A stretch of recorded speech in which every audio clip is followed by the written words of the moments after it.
Badai pasti berlalu. Haleluya. Karena Allah kita, Sang Immanuel, menyertai kita, sehingga kita bisa berjumpa lagi saat ini. Firman Tuhan di dalam 2 Korintus 4 ayat 6 mengatakan, dari dalam gelap akan terbit terang. Saudara-saudari, topik kita hari ini adalah mempersiapkan diri. Saudara-saudari, kita telah mengalami badai COVID-19 gelombang pertama. Tidak begitu hebat, karena setiap orang merasa takut, lalu berusaha untuk membatasi pergerakannya. Setelah hampir 1 tahun, badai itu akhirnya mereda. Dan tidak disangka, gelombang kedua datang. Banyak orang tidak menyangka akan datang lagi, sehingga hari ini kita begitu banyak mengalami kerugian, baik material, moral, bahkan tidak sedikit nyawa yang hilang. Saudari, beberapa hari ini saja, menurut laporan, setiap hari ada 1.000, bahkan lebih. Itu yang secara resmi dilaporkan. Saudara-saudari, perkataan ini moga mengingatkan kita. Karena kita sering mendengar bahwa orang berkata, badai pasti berlalu. Tetapi saudara-saudari, kita juga harus ingat bahwa badai dapat datang kembali. Kita sudah melewati gelombang pertama. Kita sekarang sedang mengalami gelombang yang kedua. Saudara-saudari, kita harus bersiap sedia. Bukan hanya karena adanya badai COVID ini. Namun saudara-saudari, sesungguhnya kita harus senantiasa bersiap sedia. Karena di dalam kehidupan ini, ketika kita masih ada di bumi ini, kita dapat mengalami pekerjaan Tuhan di dalam kita.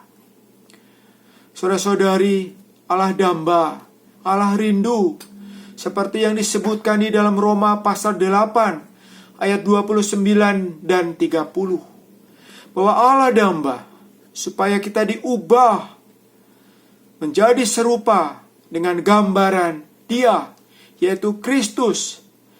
Dia menjadi yang sulung di antara banyak saudara.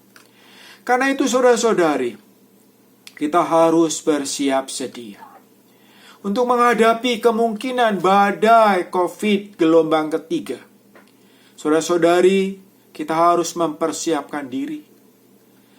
Pertama, pastikan Anda sudah divaksin. Dan juga keluarga Anda. Saudara-saudari yang Anda kenal, pastikan divaksin. Yang kedua, saudari, di dalam Matius pasal yang ke-11 ayat yang ke-28, Tuhan di sana berkata, marilah datang kepadaku. Saudara-saudari, di masa-masa seperti ini, kita harus senantiasa datang kepada Tuhan. Karena Tuhan berjanji akan memberikan perhentian, supaya kita mendapatkan kelegaan. Karena ketika pikiran kita tidak kacau, ada di dalam keadaan damai, maka kita bisa mengalami sukacita Tuhan. Tetapi kita ketika mengalami kekacauan di dalam pikiran, kita bisa menjadi lemah dan bisa jatuh. Yang ketiga, saudari, menurut Roma pasal yang ke-12 ayat yang ke-11, di sana dikatakan bahwa kita perlu menyala-nyala di dalam roh. Karena dari rohlah Allah mengerjakan keselamatan menurut kerelaan kehendaknya. Dari roh ke dalam jiwa dan akhirnya ke dalam tubuh kita. Saudara-saudari, semoga Tuhan merahmati kita.